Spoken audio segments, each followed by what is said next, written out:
Parabole de l'évangile de Luc, Jésus nous révèle l'amour fou de Dieu à travers ce Père miséricordieux, dans son comportement à l'égard de ses deux fils qui ne sont là que pour mettre en lumière son attitude de Père, qui ne les voit que comme ses enfants infiniment aimés.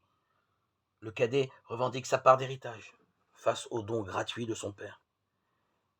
Il veut faire sa vie tout seul, il veut rompre avec lui. Il estime qu'il peut devenir lui-même sans ce lien d'amour qui l'unit à son Père. Il se ferme à la vie.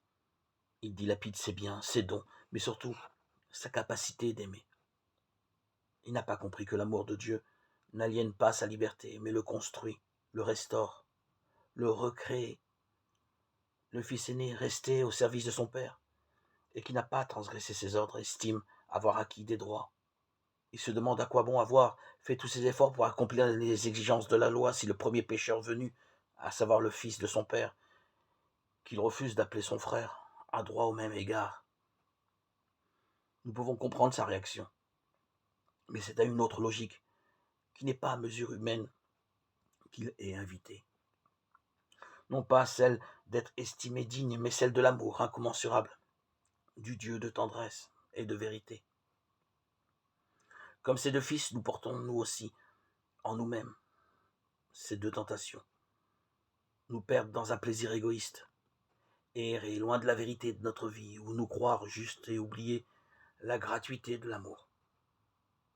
L'attitude du Père, son amour totalement gratuit, sa joie de donner, de pardonner, nous fait prendre conscience à la fois de nos manquements et de l'infinie tendresse de Dieu, davantage Père que juge.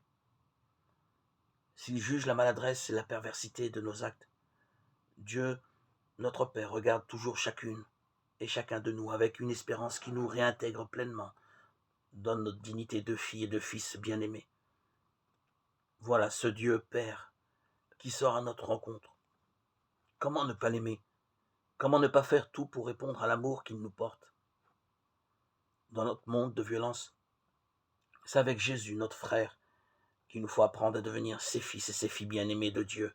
Et comme nous le rappelle si bien l'apôtre Paul, au nom du Christ, laissons nous réconcilier avec Dieu et soyons les ambassadeurs de sa puissance d'amour, de pardon, de réconciliation.